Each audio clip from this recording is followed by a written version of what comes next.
যেহেতু আজকের সকালটা একটু অন্যরকম বলতে মানে আজকের সকালটা একটু বিশেষ, তাই কিন্তু আমি একটু ঘুম থেকে উঠতে দেরি করেছি। মানে সকালবেলা বলতে পারা যায় একটু রিল্যাক্স করে আরাম করে কিন্তু ঘুমিয়েছিলাম। যেহেতু সকালে যোগায় যায়নি, আর যোগায় না গেলেই কিন্তু একটু বেশি টাইম ঘুমানো হয়। তবে আমি দেখেছি যোগায় গেলেই হয়তো শরীরটা বেশি ভালো লাগে। ওই বাড়িতে আর কি ঘুমিয়ে উঠতে উঠতে সেই 7টাই বাজে, তবে যোগায় গেলে কিন্তু আমার ওই 7টার মধ্যে বাড়িতে কিন্তু ফেরা হয়ে যায়। যাই হোক, আজকে সকালটা যেহেতু বিশেষ, তো ওই বললাম একটু আরাম করে ঘুমিয়েছি। আর আজকে সকালটা আমি রান্নাঘর থেকে তোমাদের সঙ্গে নিয়ে শুরু করলাম। So hello everyone, good morning. সকলকে শুভ সকাল জানিয়ে, বড়দের আমার প্রণাম, ছোটদের অনেক ভালোবাসা জানিয়ে আজকের ব্লগটা এখান থেকেই শুরু করলাম। সকলে আশা করছি অনেক ভালো আছো। ভগবানের কৃপায়, তোমাদের ভালোবাসায় আমি এবং আমার পরিবার উভয়ই কিন্তু ভালো আছি। তো আজকে দেখো সকালবেলায় এই যে কালকে রাত্রে যে চিয়া সিড ভেজানো জল, তারপর তোমার জিরা মেউরি মেথির জল, এইগুলো দিয়েই কিন্তু শুরু করলাম।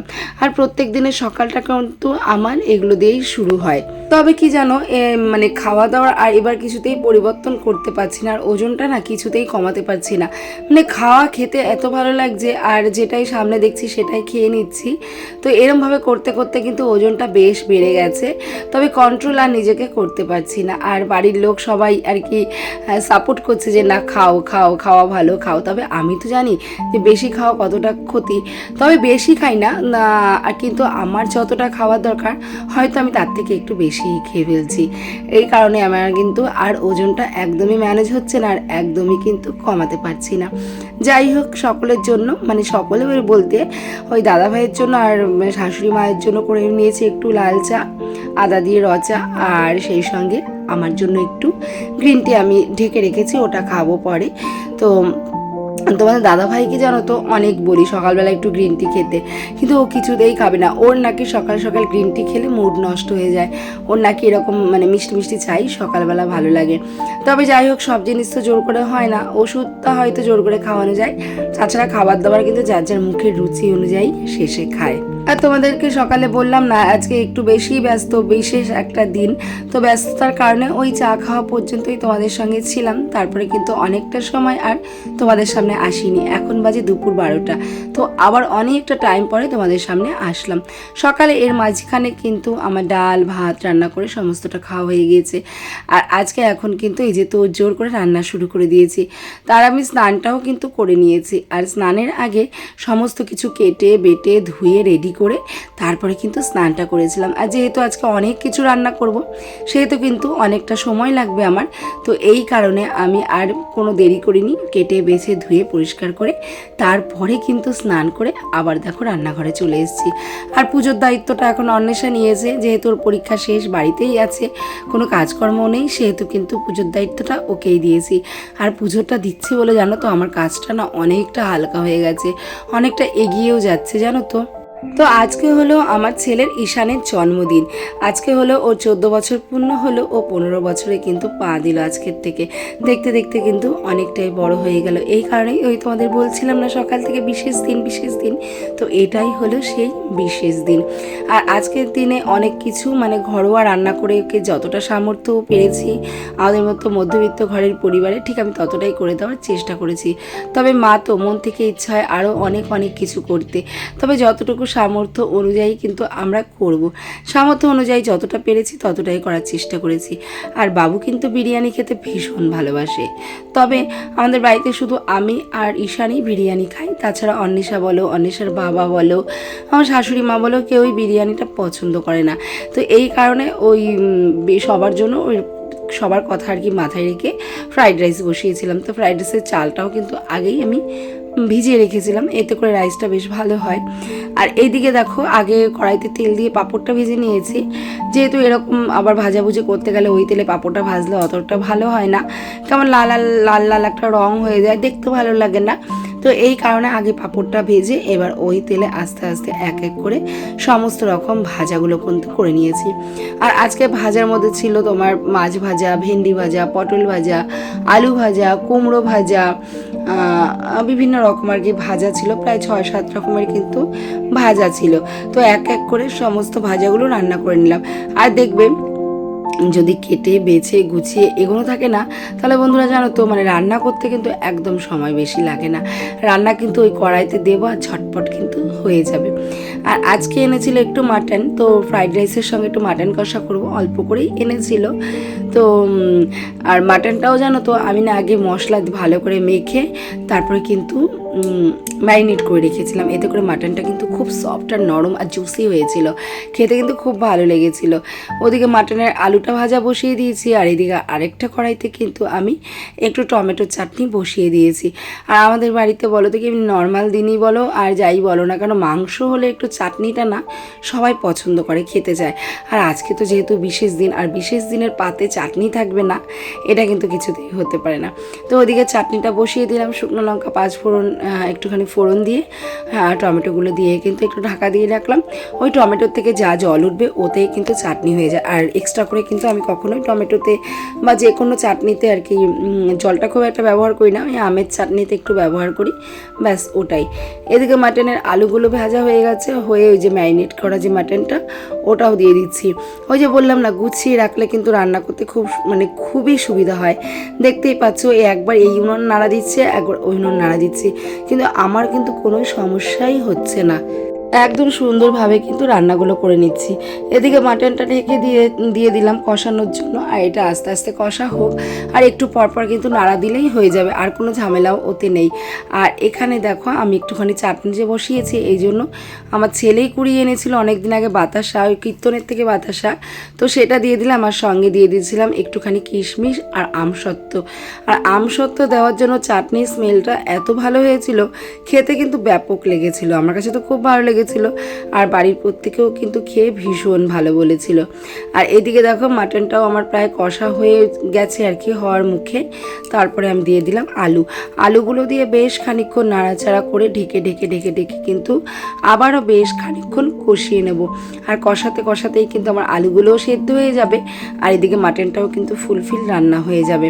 আর এদিকে দেখো আমার চাটনিটাও কিন্তু একদম রেডি হয়ে গেছে। ওই যে বাতাসাটা দিয়েছিলাম, সেই বাতাসাটা জল উঠেই কিন্তু এই যে মানে চাটনিটা একদম রেডি হয়ে যাচ্ছে। আর ওদিকে বাবুকে বললাম যে তুই ঝটপট করে স্নানটা সেরে নে, কারণ আমার রান্না যেহেতু প্রায় কমপ্লিটের দিকে, তারপরে কিন্তু ওকে খেতে দিয়ে দেবো। আর এদিকে দেখো রাইসের চালটা তো আগেই সেদ্ধ করে নিয়েছিলাম, সেই সঙ্গে কিন্তু আমি কিশমিশ কাজু তারপরে তোমার একটু গাজর সমস্তটাই ভেজে নিয়েছি। আর আমাদের বাড়িতে জানো তো ফ্রাইড রাইসে কেউ না সবজি খেতে পছন্দ করে না, ওই ক্যাপসিকাম বিনস গাজর যাই দিই না কেন প্রত্যেকটা সবজি কিন্তু বাড়ির প্রত্যেকেই খুঁটে ফেলে দেবে, আর সবজিগুলো কিন্তু আমার খেতে হবে। আর একটু আধটু খেতে ভালো লাগে, অনেক সবজি কিন্তু মানে অনেক হয়ে গেলে সেটা আমার নিজেরও খেতে ভালো লাগে না। তো এই কারণে আজকে একটু কালারফুল হওয়ার জন্য শুধু একটু গাজরই দিয়েছিলাম, তাছাড়া আর অন্য কিছু কিন্তু দিনে। তবুও তোমার দাদাভাই বকবক করছিল যে কেন গাজরটাই বা দিতে গেলে কেন, পুরো গাজরগুলো ও বেছে ফেলে দিয়েছে, আর সেগুলো কিন্তু আমি খেয়েছিলাম। যাই হোক, এখন আমি হাঁড়িতেই ঝাঁকিয়ে রাইসটাকে তৈরি করে নেব। আর জানো তো এই রাইসটা যখন আমি মানে হাঁড়িটা নামিয়েছিলাম, তখন আমি চিনি আর ঘি কিন্তু মিশিয়ে রেখেছিলাম, কারণ চিনি না পরে দিলে অনেকটা সময় গলতে চায় না, তার কারণ অনেকগুলো রান্না তো। এবার ধরো ওদিকে সারতে এদিকে কিন্তু ভাতটা ঠান্ডা হয়ে যাবে, এই কারণে আমি চিনিটা মিশিয়ে রেখেছিলাম, আর সঙ্গে কিন্তু ঘিও মিশিয়ে রেখেছিলাম। আর এখন ওই সমস্ত গাজর তারপরে তোমার মানে অন্যান্য যা কাজু কিশমিশ এগুলো মেশাতে সামান্য পরিমাণে ঘি দিয়েছিলাম, ব্যাস। তবে আজকে রাইসটা কিন্তু দারুণ হয়েছিল, যেমন জুসি তেমন সফট, আর খেতেও কিন্তু ব্যাপক হয়েছিল। আর এদিকে দেখো আমার কিন্তু মাটনটাও কষা হয়ে গেছে, এখন একটু ঝোল দিয়ে দেবো, মানে বেশি একটা ঝোলও করব না, আবার বেশি শুকনো সেটাও করব না, মানে একটু গ্রেভি টাইপের রাখবো, যাতে করে তোমার মানে ফ্রাইড রাইসের সঙ্গে খেতে ভালো লাগে। তো আমার রান্নাবান্নার সমস্তটাই কমপ্লিট হয়ে গেছে, চলো তোমাদের ফাইনালি দেখিয়ে দিই কী রান্না করেছি পাঁপড় ভাজা, 7 রকমের ভাজা, এখানে মাটন কষা, সেই সঙ্গে করেছি এখানে ফ্রাইড রাইস, আর তারপরে এখানে এই যে চাটনি, আর সেই সঙ্গে দই মিষ্টি তো তোমার দাদাভাই এনেছিল। তো দেখো রান্নাবান্নাগুলো কেমন হয়েছে অবশ্যই কমেন্টস করে জানিও। আমার তো রান্নাবান্না কমপ্লিট হয়ে গেছে। তো এখন বাজে প্রায় 1:30 মতো, সমস্ত রান্নাবান্না একদম রেডি। বাবুকে বললাম যে তুই স্নানটা করে আয়, আমি খাবারটা বাড়ছি। আর এদিকে আমার হাজব্যান্ডকেও খেতে বললাম, এদিকে শাশুড়ি মায়ের খাবারটাও দিয়ে দিলাম, সবাই মিলে আর কি, মেয়েকেও দিয়ে দিয়েছি। লাস্টে আর কি আমি খেয়েছিলাম আজকে আমি আর সবার সঙ্গে খাইনি। তো বাবুর জন্য সুন্দর করে গুছিয়ে আমি প্লেটটা রেডি করে নিলাম, মানে যতটা আমি যেরকম পারি ঠিক তেমনভাবেই আর কি গুছিয়েছি। আর সত্যি বলতে আমি না ভীষণ সিম্পল আর সাদামাটা, মানে কোনো আর্টিফিশিয়াল জিনিস আমার দ্বারা একদম হয় না যে ক্যামেরার সামনে আনবো বলে আর্টিফিশিয়ালভাবে সব কিছু করবো, এটা কিন্তু নয়। মানে আমি যেমন ঠিক তেমনই, আমি রিয়েলিটিতেও যেমন, আর আমি কিন্তু বাস্তবেও যেমন, মানে ভিডিওতেও কিন্তু ঠিক তেমন। আমার বাস্তবতাটাই কিন্তু আমি আমার ভিডিওতে তুলে ধরি। যে ভিডিও করছি বলে মানে কোনো কিছু বলে না ব্যথার উপরে মলমের প্রলেপ দেওয়া, ঠিক তেমনটা কিন্তু নয়। আমি মানে যেমন আমার বাস্তবতাটাকেই কিন্তু আমি ওই ক্যামেরার সামনে তুলে ধরার চেষ্টা করি। তাই হয়তো অন্যান্য সবার মতো আমার ভিডিওগুলো এত অ্যাট্রাকটিভ হয় না, তবে আমার দ্বারা আর কি হয় না আর্টিফিশিয়াল কিছু করার। যাই হোক, বাবুকে সুন্দর করে সাজিয়ে গুছিয়ে বাবুকে বললাম যে প্রথম খাবারটা আমি তোর মুখে তুলে দিই, তারপরে তুই একা একা খেয়ে নে। প্রথমে আমি একটু একটু করে সমস্ত কিছু দিয়ে খাইয়ে দিলাম, তারপর বাবু কিন্তু একা একাই খেয়েছিল। আর আমাদের মধ্যে জানো তো ধান দ্রব্য দেওয়ার কিন্তু কোনো নিয়ম নেই। ওই ছোটোবেলার থেকে আমার শাশুড়ি মা বলে এসছেন যে মানে আমার ছেলে মেয়ে যখন ছোট ছিল ওদের নাকি ধান দ্রব্য দেওয়ার নিয়ম নেই, প্রদীপ ধরানোর নিয়ম নেই। তো এই কারণে আমি কিন্তু কখনোই ওদের সামনে এগুলো করি না। আর এমনি খাবার দাবার রান্না করে দিই, কি বন্ধু বান্ধব নেমন্তন্ন করে খাওয়াই, কখনো একটু অনুষ্ঠান টাইপের করি, ব্যাস এটুকুই, আনন্দটা সীমাবদ্ধ রাখি। মানে এক্সট্রা আগ বাড়িয়ে যে মানে ধূপ কী বলে ধূপ দেওয়া বা প্রদীপ ধরানো এগুলো কিন্তু আমি করি না। তবে আশীর্বাদ থাকে ওদের জন্য সব সময়, ওরা অনেক যেন ভালো হয়, বড় মানুষ হয়, মানুষের মতো মানুষ হয়। আমার একটাই কথা, মানে শিক্ষিত অমানুষ হওয়ার থেকে অশিক্ষিত মানুষ হওয়া অনেক ভালো। খাবার আমি রেডি করে দিলাম, ও চলে গেছিলো মামা বাড়িতে দিদুনকে খাবার দিতে। যেহেতু আমার শ্বশুর বাড়ি থেকে বাপের বাড়ির ডিস্টেন্স 5 মিনিট, তো সেহেতু আজকে একটা ভালো দিন। আর আমি মোটামুটি যা রান্না করেছি সেটা আমার মা আর বাবা একা থাকে, ভাই বাড়ি থাকে না। ভাই ও হচ্ছে চাকরির সূত্রে বাইরে থাকে, তো এই কারণে মা বাবার জন্য একটুখানি পাঠিয়ে দিলাম।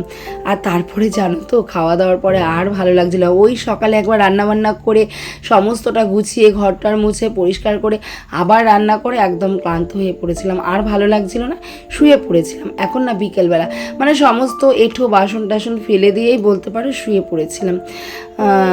তারপরে কি করব, এবার একটু ঘুমিয়েও পড়েছিলাম। ঘুমার থেকে উঠে এখন বিকেলবেলা, এখন কিন্তু এক এক করে সমস্ত কাজগুলোকে আমি কমপ্লিট করে নেব। ওই প্রথমে অনেক বাসন ছিল, এক গাদা বাসন ছিল, সমস্ত বাসনপত্রগুলো মেজে ঘষে পরিষ্কার করে রান্নাঘরটাকেও পরিষ্কার করে নিয়েছি, গ্যাস ট্যাসও সব মুছে নিয়েছি। এখন ভালো করে ঘরটাকেও ঝাঁট দিয়ে নেব।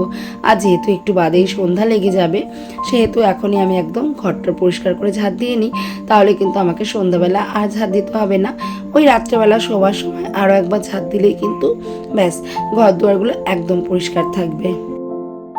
তোমরাও সকলে আমার ছেলেকে একটু আশীর্বাদ করো, আমার ছেলে যেন অনেক বড় ভালো মানুষ হয়, ঠিকঠাক করে মন দিয়ে পড়াশোনা করে।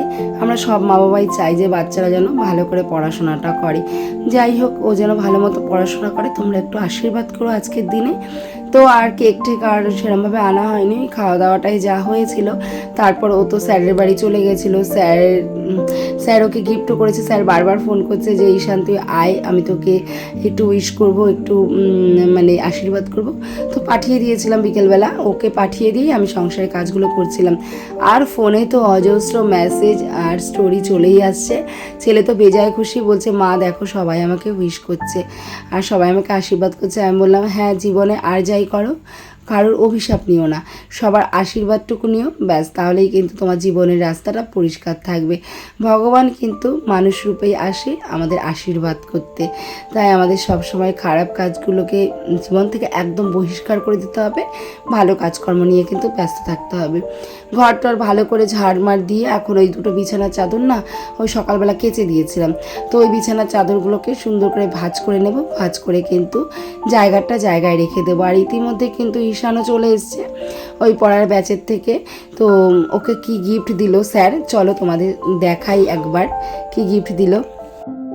এই দেখো স্যার ওকে এই যে দুটো ক্যাডবেরি আর সেই সঙ্গে দুটো পেন কিন্তু গিফট করেছে। ও তো গিফট পেয়ে খুব খুশি। আসলে গিফটের দাম কত সেটা না, গিফট মানে গিফট, গিফট মানে আশীর্বাদ। সেটা লক্ষ টাকার হওয়া লাগে না, 1 টাকা কি 2 টাকার হলেও যথেষ্ট। গিফট মানে কিন্তু ভীষণ একটা মজা। তো চলো আজকের বার্থডের তোমাদের শুভ জন্মদিনের ব্লগটা কেমন লাগলো অবশ্যই জানিও। ভালো লাগলে লাইক করো, কমেন্ট করো, আর নতুন বন্ধু ইতিমধ্যে ভিজিট করে থাকলে অবশ্যই সাবস্ক্রাইব করো। চলো টাটা, হ্যাপি বার্থডে বাবু, অনেক ভালো থাকিস।